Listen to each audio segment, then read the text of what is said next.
أعوذ بالله من الشيطان الرجيم.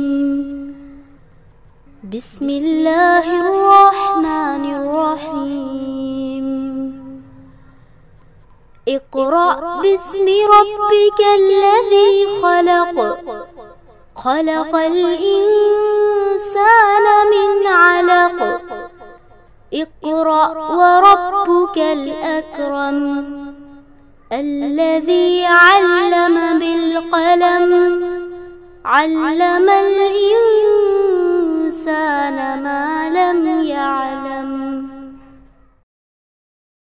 السلام علیکم ورحمۃ اللہ وبرکاتہ. رب اشرح لی صدری ویسر لی امری واحلل عقدۃ من لسانی یفقہوا قولی.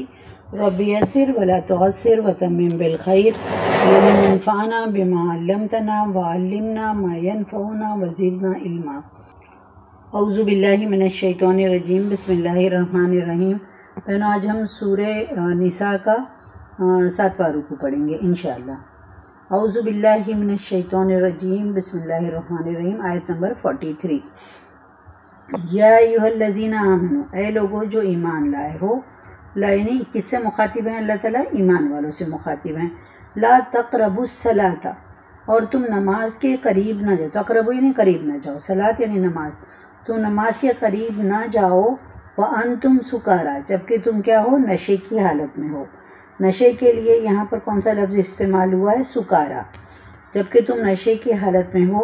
حتی تعلموا، یہاں تک کہ تم جان لو. ما تقولون، جو تم کہہ رہے ہو، یعنی زبان سے نماز کی حالت میں جو تم ادا کر رہے ہو الفاظ، وہ تمہیں پتہ نہ چل جائے تم کیا کہہ رہے ہو.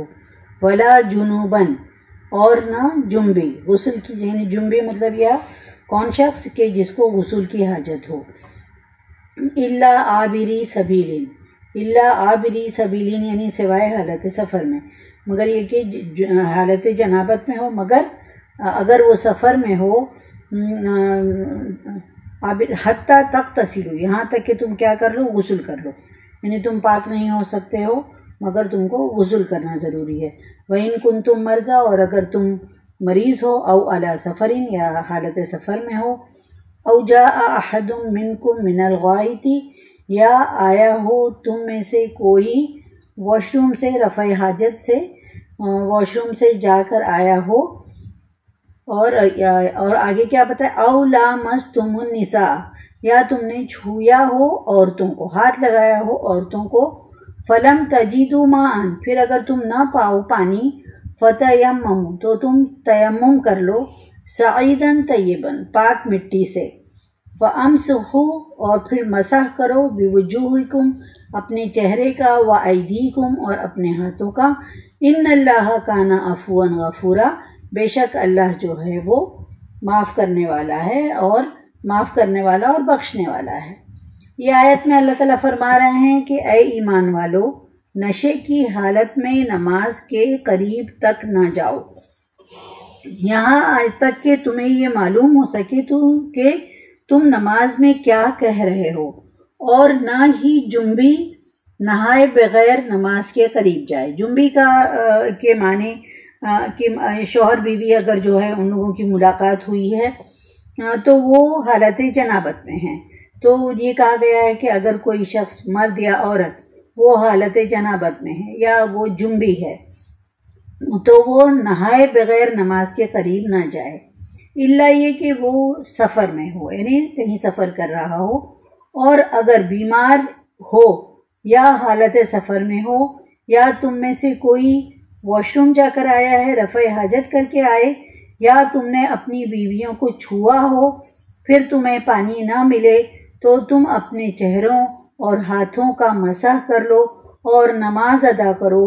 یقیناً اللہ نرمی سے کام لینے والا ہے اور بخشنے والا ہے. بہنوں، یہ جو ہے شراب کے متعلق دوسرا حکم ہے. پہلا حکم وہ تھا جو سورہ بقرہ کے آیت نمبر 219 میں نازل کیا گیا تھا. اس میں صرف یہ کہا گیا تھا، صرف یہ کہہ کے چھوڑ دیا گیا تھا کہ شراب بری چیز ہے اور اللہ کو پسند نہیں ہے. چنانچہ یہ صرف یہی حکم تھا کہ اللہ تعالیٰ کو ناپسندیدہ ہے شراب.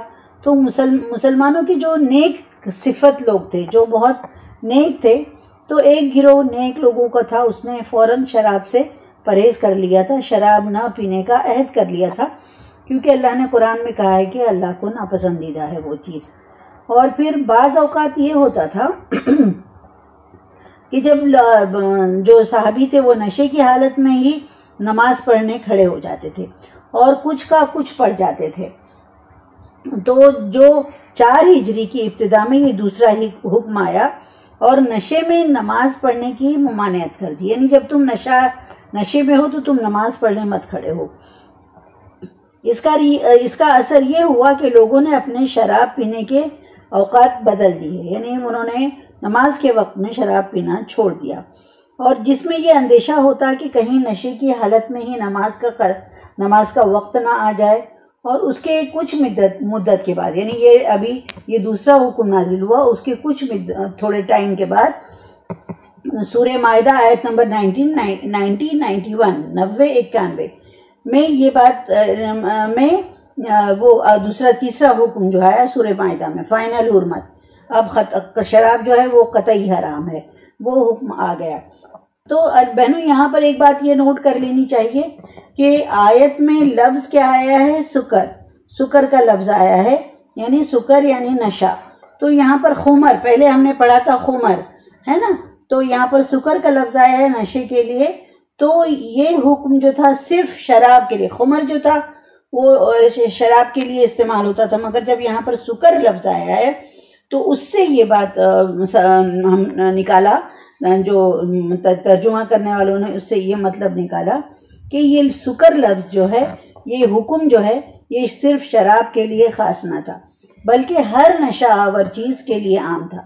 اور اب بھی اس کا حکم باقی ہے.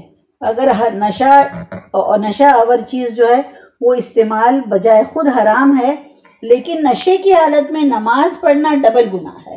یعنی ایک تو تم نے حرام کام کیا کہ تم نے شراب پیا, نشے کی حالت میں ہو تم, اور نشے کی حالت میں نماز پڑھنے کے لیے کھڑے ہو گئے, تو کیا تم تو ڈبل گناہ کے مرتکب ہو گئے, تم کو ڈبل گناہ ملے گا, تم کو اس کا سزا جو ہے ڈبل ملے گی.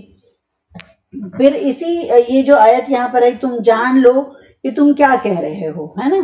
تو اسی بنا پر نبی صلی اللہ علیہ وسلم نے ہدایت فرمائی کہ جب کسی شخص پر نیند کا غلبہ ہو اور وہ نماز پڑھنے میں بار بار جھپکی لے رہا ہے, اونگ رہا ہے, تو اسے نماز چھوڑ کر سو جانا چاہیے.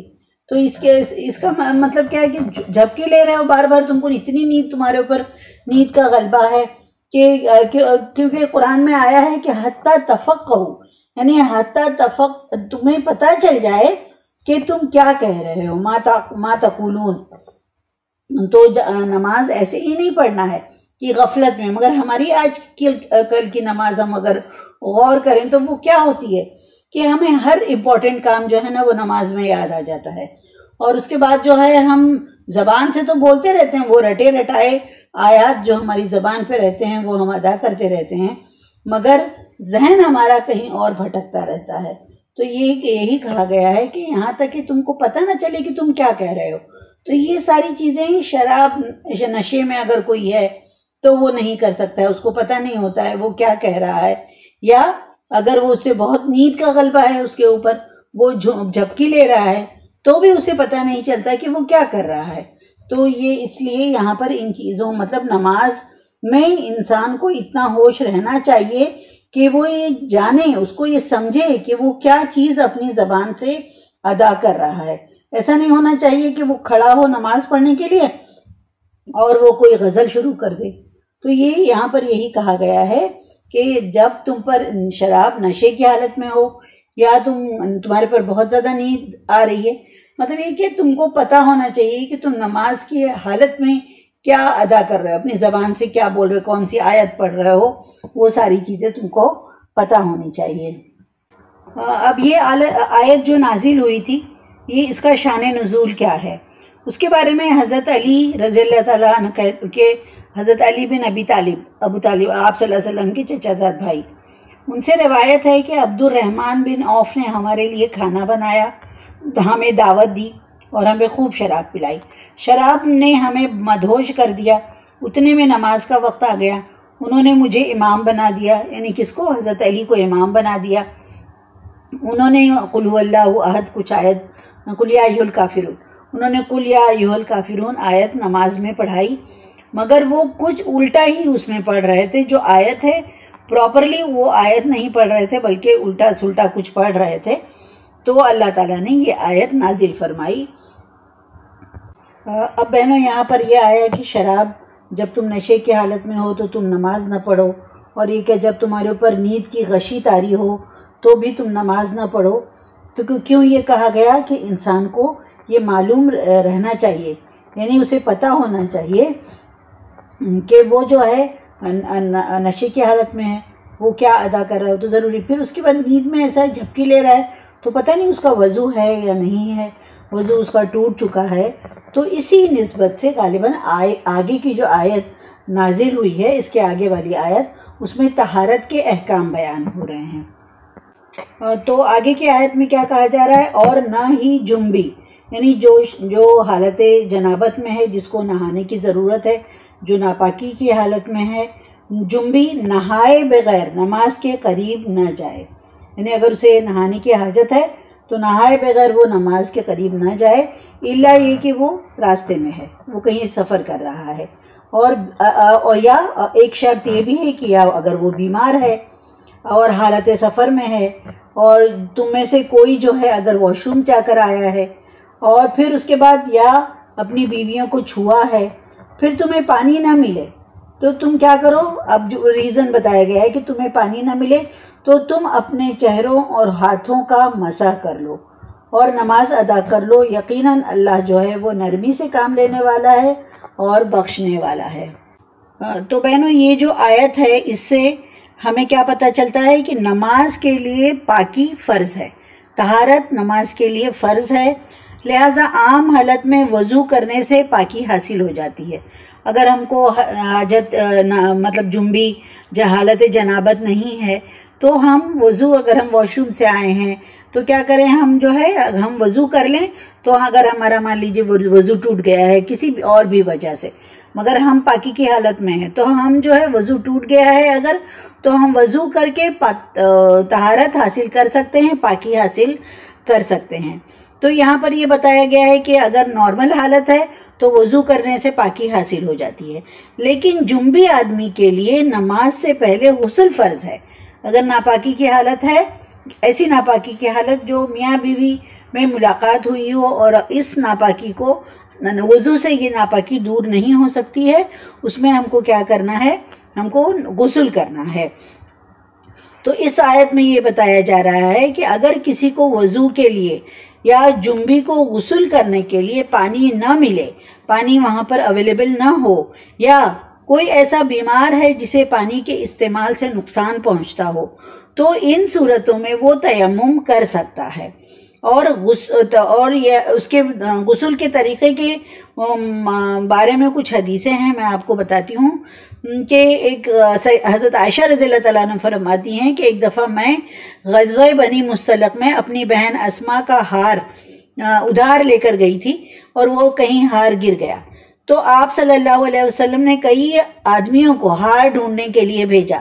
اتنے میں نماز کا وقت ہو گیا اور وہاں پانی نہیں تھا، اور لوگ جو تھے وہ باوضو بھی نہیں تھے، ان کو وضو کرنے کی ضرورت تھی. تو اللہ تعالیٰ نے تیمم کی آیت نازل فرمائی. ایک اور حدیث میں آتا ہے کہ کسی جگہ پر اللہ کے رسول صلی اللہ علیہ وسلم نے پڑاؤ ڈالا، وضو کے لیے پانی منگایا، آپ نے وضو کیا اور نماز کے لیے اذان کہی، پھر آپ نے لوگوں کو نماز پڑھائی. جب آپ نماز پڑھ چکے، جب آپ نے سلام پھیرا تو ایک شخص کو اکیلے کونے میں بیٹھے ہوئے پایا. آپ صلی اللہ علیہ وسلم نے اسے پوچھا کہ ادھر آؤ، تجھے کس چیز نے لوگوں کے ساتھ نماز ادا کرنے سے روکے رکھا؟ وہ کہنے لگا کہ میں جنبی ہو گیا ہوں اور پانی موجود نہیں ہے. آپ نے اسے فرمایا تمہیں مٹی سے تیمم کر لینا چاہیے تھا، وہ تمہارے لیے کافی ہو جاتا. پھر اللہ کے رسول صلی اللہ علیہ وسلم نے اس سے مٹی سے تیمم کرنے کا حکم دیا. اب تیمم کے طریقے کے بارے میں، تیمم کیسے کرنا چاہیے اس میں اختلاف ہے تھوڑا سا.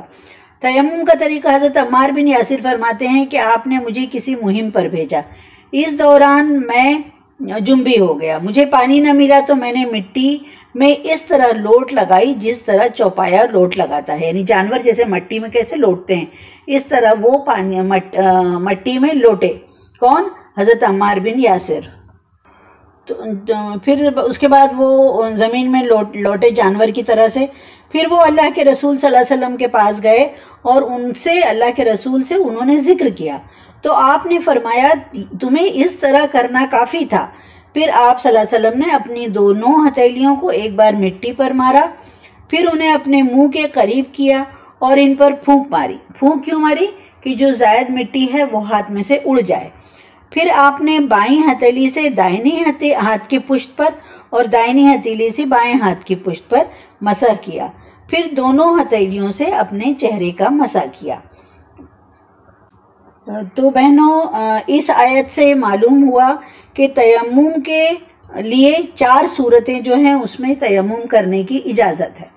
4 حالات ہیں، 4 کنڈیشنز ہیں، اس میں تیمم کرنے کی اجازت ہے۔ نمبر 1، انسان سفر میں ہو اور اسے پانی نہ مل رہا ہو، اور اس لیے جو اکثر یہ ہوتا ہے کہ سفر میں جب ہم جاتے ہیں کہیں تو پانی نہ ملنا یہ ہوتا ہی ہے کہ پہلے زمانے میں تو لمبے لمبے سفر ہوا کرتے تھے، اب تو ہمارے لیے یہ آسانی ہے کہ ہم گھر پہ سے وضو کر کے نکلتے ہیں، یا ایئرپورٹ پہ یا اسٹیشن پہ بھی جگہ جگہ پانی کا انتظام ہوتا ہے، انسان جو ہے وہ وضو کر سکتا ہے۔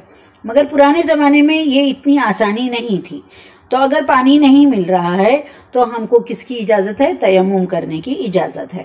دوسرا، نمبر 2، اس صورت میں تیمم کی اجازت ہے کہ وضو کرنے والا بیمار ہے، تو وضو کرنے سے یا نہانے سے اسے اپنی جان جانے کا خطرہ ہوتا ہے، تو پھر وہ تیمم کی اسے اجازت ہے۔